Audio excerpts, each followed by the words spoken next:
Hello दोस्तों, कैसे हैं आप सब। हमारी कहानियां देखने के लिए हमारे चैनल को सब्सक्राइब कीजिए और हाँ, बेल आइकॉन पर क्लिक करना मत भूलिएगा।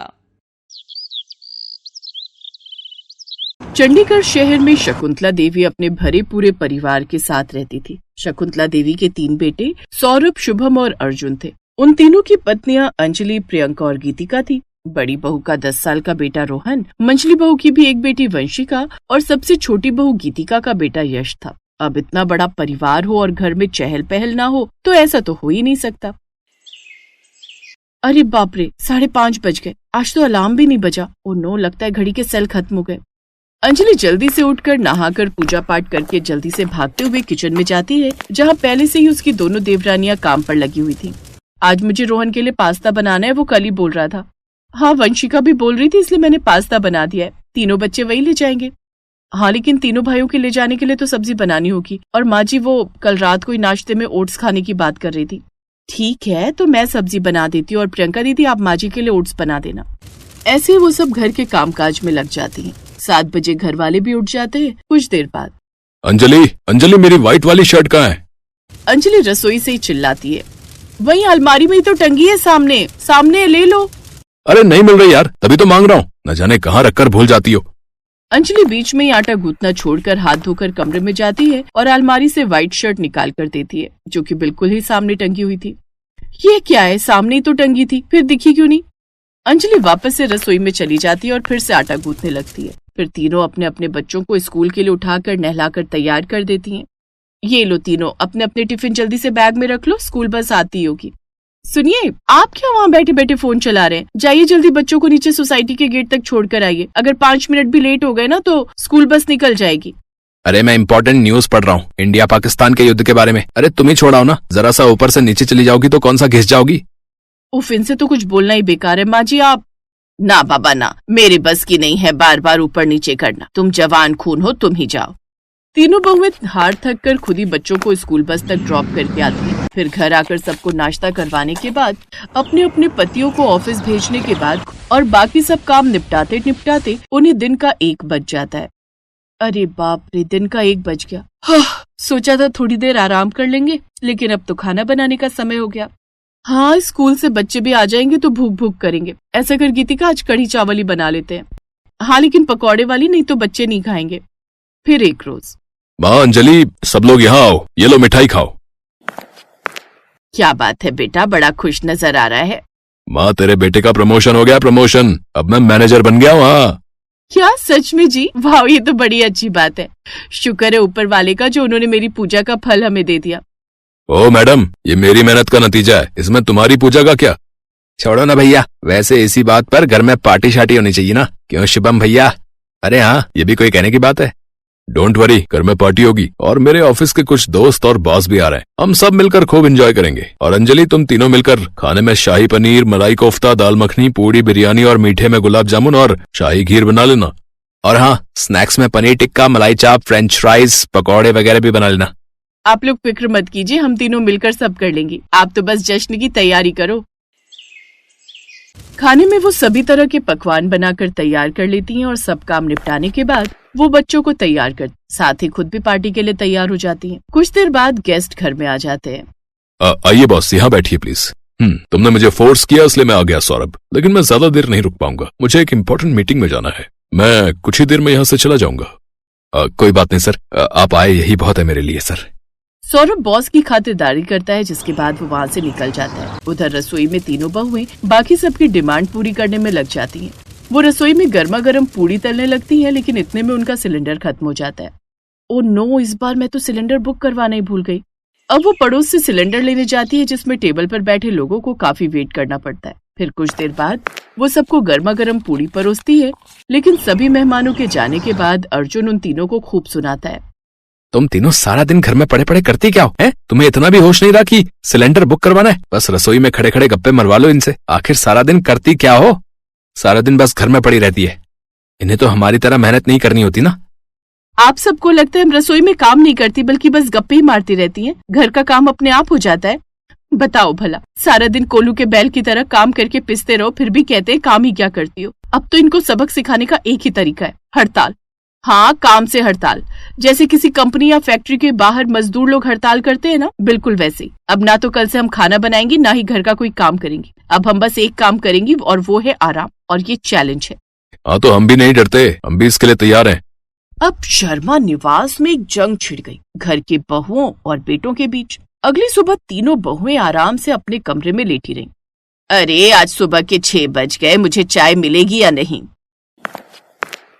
माँ सुना नहीं तुमने? कल उन्होंने क्या कहा था? ऐसा कौन सा तीर मारती हैं ये सारा दिन? मैं अभी चाय बना कर लाता हूँ। वो चाय बनाने चला तो गया, लेकिन उसे ठीक से ये नहीं पता था कि चाय बनाते कैसे हैं। उसने पानी में ढेर सारी पत्ती उड़ेल दी और दूध चीनी डाल दी। कुछ देर बाद वो जैसे ही माँ को चाय देता है, वो पीते ही थूक देती है। नालायक, चाय बनाई है या काढ़ा? इतनी पत्ती कौन डालता है? सारा मुंह कड़वा कर दिया। अब वो तीनों भाई किचन में घुस गए और जैसे तैसे खाना बनाने लगे। भैया सब्जी में पानी डालूं या पानी में सब्जी? एक मारूंगा ना खींचकर। इधर ला, मैं करता हूँ। शुभम सब्जी में ढेर सारा पानी डाल देता है। कुछ देर बाद, पापा मुझे ब्रश करवाओ और नहलाओ। अबे इतना बड़ा हो गया, जाकर नहा लेना खुद ही। नहीं, मुझे तो मम्मी ब्रश करवाती है और नहलाती है, और मम्मी कह रही है कि आज के दिन आप मेरी मम्मी हो, इसलिए आपको ही बोलूंगा ना। अफो यार, क्या मुसीबत है। चल चल बाथरूम में चल। तभी वंशिका आती है। छी, ये क्या सब्जी बनाई है? तरीदार भिंडी है बेटा। मुझे नहीं खानी भिंडी, मुझे तो सैंडविच खानी है। अब जल्दी करो, नहीं तो मेरी स्कूल बस आ जाएगी। वो तीनों बच्चों का टिफिन बना कर देते हैं, फिर उन्हें तैयार करते हैं, जिसमें वो काफी थक जाते हैं। और जब तक नीचे पहुंचते हैं, तब तक स्कूल बस जा चुकी होती है। अब वो गाड़ी से बच्चों को स्कूल छोड़कर आते हैं। घर में सबको वो खाना परोसते हैं, तो ऐसा खाना देखकर सास अपना माथा पीटने लगती है। हे भगवान, अब यही दिन देखने बाकी रह गए थे। यहाँ तीनों पतियों की काम के मारे एक दिन में ही हालत खराब हो जाती है और शाम होते होते वो अपने हथियार डाल देते हैं। हमें माफ कर दो देवियों, तुम सच में धन्य हो। जितनी सहनशीलता औरत जात में है, उतना काम तुम लोग कर सकती हो, हम सब नहीं। बस आप सब ने तो एक दिन में ही हथियार डाल दिए। एक दिन क्या, हमने तो 1 घंटे में ही हथियार डाल दिए थे। लेकिन वो हम ही थे कि शर्म के मारे सारा दिन खींच गए। सच में मेरी ही गलती थी जो मैंने तुम लोगों को बुरा भला कहा। लेकिन सच कहूँ तो तुम सच में महान हो। बिना छुट्टी के 12 महीने काम करती हो, वो भी हमसे कई गुना ज्यादा, और उफ तक नहीं करती। अच्छा हुआ जो तुम लोगों को ये समझ आ गया। अब आज के बाद कभी पंगा नहीं लेना। कभी नहीं देवियों, कभी नहीं। ये बात सुनकर सभी लोग खिलखिलाकर हंसने लगते हैं।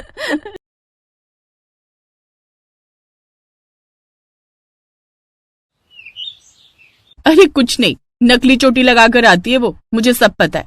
एक दिन मैंने वॉशरूम में देखा था, इतने छोटे छोटे बाल थे उसके, और फिर जब वो क्लास में आई तो भाई साहब ये लंबी चोटी। मैं तो तभी समझ गई थी तुम लोग फालतू में ही उसके बालों की हाइप क्रिएट करती रहती हो। अरे पागल बनाती है वो तुम सबको। दिव्या ऐसी ही थी। जब तक वो दिन भर में 4-5 बातें इधर की उधर और इधर की उधर ना कर ले, उसका खाना ही हजम नहीं होता था। अपनी इसी आदत से उसने अपनी कई सहेलियों को आपस में लड़वा दिया था।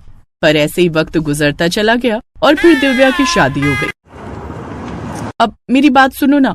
हाँ भाई, क्या हो गया? तब से दिमाग खाए जा रही हो। दिमाग नहीं खा रही हूँ, कुछ बताना चाहती हो। रोहन लो, बैठ गया सब छोड़ छाड़ के। बताओ क्या बात है? वो गली नंबर 4 की शर्मा आंटी को जानते हो ना? वो जो मोटी सी है? हाँ वही। अरे बहुत ही बुरी औरत है वो। एक तो खा खा कर मोटी हो गई है, ऊपर से सबसे चुगली करती फिरती है।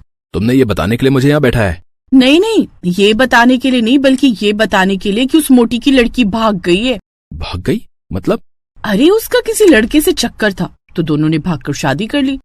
हाँ तो ठीक ही किया उसने। अरे पर वो लड़का ब्राह्मण भी नहीं है। हाँ तो क्या हुआ? वैसे दिव्या, ये जो तुम कर रही हो ना, इसे भी चुगली ही कहते हैं। हाय, कैसी बातें कर रहे हो आप? मैं चुगली कर रही हूँ? अरे इसे चुगली नहीं कहते, इसे तो वो हाँ बताओ ना, क्या कहते हैं? इसे तो बस बात बताना कहते हैं, और क्या। तुम भी ना गजब करती हो। चलो अब मैं नहाने जा रहा हूँ, और तुम ना जरा अपनी ये आदत छोड़ दो यहाँ से वहां करने की, वरना किसी दिन बड़ी दिक्कत में पड़ जाओगी। हाँ ठीक है, जाओ आप। अब तो बात ही करना बेकार है। अपने पति से बहस करने के बाद दिव्या कपड़े प्रेस करने लगती है। फिर उसी शाम, अरे दिव्या इधर तो आओ। जी मम्मी जी, मैं और तुम्हारे पापा मंदिर जा रहे हैं।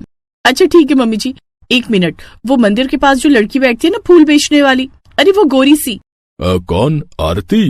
हाँ, क्या हुआ उसे? उससे प्रसाद मत लेना आप लोग। क्यों भाई, क्या बुराई है उसके प्रसाद में? हाँ, और हम तो इतने सालों से उसी की दुकान से प्रसाद ले रहे हैं। अरे नहीं मम्मी जी, पता है वो विधवा है। नहीं, वो तो सिंदूर लगाती है। मुझे याद है अच्छे से। हाँ, वो इसलिए ताकि उसकी दुकान चलती रहे। मतलब ये कि प्रसाद तो हमेशा सौभाग्यवती से ही लेना चाहिए ना। मुझे तो किसी ने बताया कि उसका पति तो 2 साल पहले ही मर गया था, पर फिर भी उसने सिंदूर लगाना नहीं छोड़ा। अब बताइए, ऐसी धोखेबाज औरत से प्रसाद लेंगे क्या आप? ओहो दिव्या, तुम भी ना। मतलब किसी ने तुम्हारे कानों में कोई बात डाल दी और तुमने यहाँ उड़ेल दी। क्यों? उड़ीली नहीं है पापा जी, मैंने तो बस करो दिव्या, पता नहीं तुम्हारी ये आदत कब जाएगी। ये कहकर महेश और रीना मंदिर के लिए निकल गए। उधर दिव्या धीरे से बड़बड़ाने लगी। भलाई का तो जमाना ही नहीं है। एक तो इनके भले की बात कहो, ऊपर से ये सब लोग कहते हैं कि मैं चुगली करती हूँ। अरे ये कोई चुगली है भला? मेरी तो कदर ही नहीं है इस घर में। दिव्या गुस्से में रसोई में गई और खाना बनाने की तैयारी करने लगी। फिर उसने जैसे ही फ्रिज खोला, लो सब्जी नहीं है तो खाना क्या बनाऊं, अब मुझे ही सब्जी लानी पड़ेगी। झल्लाई दिव्या ने झट से झोला उठाया और घर में ताला लगाकर सब्जी मंडी की तरफ तेज कदमों से चल पड़ी। तभी वो एक आदमी से जोर से टकरा गई। टक्कर की वजह से वो दोनों ही गिर पड़े और फिर माफ करना बेटी, तुम ठीक तो हो ना? दिखता नहीं है क्या आपको अंकल? उफ, ये सारे बुढ़े एक जैसे होते हैं। एक मेरे ससुर जी ने दुनिया में सब कुछ अच्छा ही अच्छा दिखाई देता है, उन्हें उस प्रसाद वाली में कोई बुराई नहीं दिखती, और एक आप जिन्हें रास्ते में चलते लोग दिखाई नहीं देते। अरे बाप रे, इतना गुस्सा सेहत के लिए ठीक नहीं है बेटी। मेरी सेहत की चिंता आप मत करो और जाकर अपनी आंखों का चेकअप कराओ। वो गली देख रहे हैं, वहाँ डॉक्टर गुप्ता बैठता है, उसके पास मत जाना, चाहे कहीं भी चले जाना। क्यों भाई, क्या बुराई है उसमें? अरे ढोंगी है ढोंगी। पिछले साल उसकी दुकान पर स्वास्थ्य विभाग का छापा पड़ा था। डिग्री विग्री सब फर्जी निकली थी उसकी, लेकिन यहाँ के बेवकूफ लोग फिर भी उसी के पास जाते हैं। बताओ। ठीक है, नहीं जाऊंगा उसके पास। दिव्या ने रंगा के सामने गुस्से से हाथ जोड़े और वहाँ से भन्नाती हुई निकल गई। लेकिन जाते जाते उसने डॉक्टर गुप्ता की बुराई करने में भी कोई कसर नहीं छोड़ी थी। फिर रात को, हाँ जी मैडम, शादी को 40 साल पूरे होने वाले हैं, बताओ तुम्हें क्या तोहफा चाहिए? कुछ नहीं चाहिए मुझे। तो ठीक है, फिर हम अपनी पसंद से लेकर आएंगे तुम्हारे लिए तोहफा। अच्छा जी, ऐसा क्या खास है? खास तो है, पर अभी नहीं, 2 दिन बाद दिखाएंगे, शादी की सालगिरह वाले दिन। रसोई के बाहर बैठकर महेश और रीना एक दूसरे से बात कर रहे थे। जो रसोई में काम कर रही दिव्या सुन रही थी। फिर थोड़ी देर बाद, क्या दे रहे हो गिफ्ट में मम्मी पापा को? ओ शिट, मैं तो भूल ही गया कि उनकी एनिवर्सरी है। कल ही कोई अच्छा सा गिफ्ट लेकर आता हूँ। आप ना अपने पापा से सीखो, कितने साल हो गए उनकी शादी को, वो तब भी मम्मी जी से कितना प्यार करते हैं। मतलब तुम कहना क्या चाहती हो? अरे फर्स्ट एनिवर्सरी पर मैंने तुम्हें सोने की अंगूठी दी थी। हाँ, तो इतना बड़ा गिफ्ट भी नहीं ले आए थे तुम मेरे लिए। दिव्या को ये भी नहीं पता था कि उसके ससुर उसकी सास को क्या गिफ्ट देने वाले हैं, पर वो उससे पहले ही अपने पति से भिड़ गई। लड़ाई हुई तो दिव्या गुस्सा होकर घर से बाहर पार्क में जाकर बैठ गई और वहीं बेंच पर एक पुराने से कपड़ों में एक लड़की बैठी रो रही थी, जिसे देखकर दिव्या ने अपना गुस्सा कुछ कम किया और उससे पूछा, तुम कौन हो और ऐसे रो क्यों रही हो? कुछ नहीं दीदी, बस ऐसे ही। अरे बताओ भी। दीदी, मेरा नाम महिमा है और मैं गली नंबर 5 में रहती हूँ।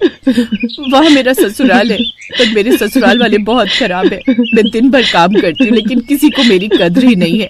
हाँ बहन, बस यही हालत मेरी भी है। अरे मेरी एक सहेली है, उसकी किस्मत पता है कितनी अच्छी है कि। दिव्या महिमा को अपनी सहेली की बात बताने लगी और महिमा भी बहुत चाव से सुनने लगी। अगले दिन वो फिर मिली। अच्छा महिमा, मैं चलती हूँ, आज ना मेरे सास ससुर की शादी की सालगिरह, बड़ी तैयारी करनी है। बड़े लकी हैं आपके सास ससुर, जो ने आप जैसी प्यारी बहू मिली। जाओ आप दीदी, हम कल मिलते हैं। अपनी तारीफ सुनकर दिव्या फूली नहीं समा रही थी। उधर शाम को घर पर केक कटा और फिर, लो जी रीना जी, आज मैं आपको ऐसा तोहफा देने वाला हूँ जो आपका बरसों का सपना था। ये लो। है इतना प्यारा हार, क्या ये? हाँ, पूरे 11 तोले का है, 9 लखा। यही चाहती थी ना आप? 9 लखा हार देखकर दिव्या की आंखें फटी की फटी रह गई। उस रात दिव्या ने अपने पति से 9 लखे हार पर फिर लड़ाई कर ली और फिर अगले दिन वो फिर जाकर महिमा से मिली और उससे चुगली करने बैठ गई। 1 हफ्ते बाद जब दिव्या महिमा से मिलने आई तो महिमा उसे कहीं नहीं मिली। अपनी चुगली पार्टनर को ना देखकर वो उदास हो गई और घर आ गई। लेकिन जैसे ही वो घर पहुंची वहाँ तो कोहराम मचा हुआ था। अरे ऐसे कैसे खो गया है? अरे भगवान, 1 हफ्ता भी नहीं हुआ है अभी तक, पूरे 9 लाख का था वो। माँ याद करो माँ, कहाँ रखा था? अरे उसी जगह रखा था, जूते की रैक के पीछे बनी छुपी दराज में। पापा, कहीं हार चोरी तो नहीं हो गया ना? अरे ऐसे कैसे चोरी हो जाएगा? पहली बात तो हम चारों के अलावा उस दराज के बारे में किसी को पता नहीं है, और दूसरा चोर आएगा तो कुछ और भी तो चुराएगा ना। अरे सब ऐसे ही रखा है, कुछ चोरी नहीं हुआ उस 9 लखा हार के सिवाय। इतना सुनते ही दिव्या वहीं अपना माथा पकड़कर बैठ गई। आपके पति आपसे बहुत प्यार करते होंगे ना दीदी? अरे हाँ, 1 नंबर के कंजूस पति हैं। पता है मेरे ससुर ने 40 सालों बाद मेरी सास को 9 लखा हार दिया है, सोचो। अरे वाह, ये तो बहुत बड़ी बात है। पर दीदी आगे जाकर तो वो हार आपका ही होगा ना? क्या बात कर रही हो दीदी? उस हार को आपने छूकर भी नहीं देखा क्या? कहाँ यार, वो हमारे घर में एक छुपी हुई दराज है जूते स्टैंड के पीछे। उसकी एक ही चाबी है जो सास हमेशा अपने पास रखती है। मुझे तो कभी फटकने भी नहीं देती उस रैक के पास। दिव्या को अपनी गलती का एहसास हो गया था। वो समझ गई थी कि उसने अपनी चुगली की आदत से अपने ही पैर पर कुल्हाड़ी मार ली थी। अब ना तो वो हार उसकी सास का था और ना उसका। पर हिम्मत करके उसने अपने घर वालों को सारी बात बताई और फिर पुलिस को, और किस्मत से हुलिये के आधार पर पुलिस ने महिमा और एक आदमी को पकड़कर हार बरामद कर लिया। आप तो वही अंकल है ना?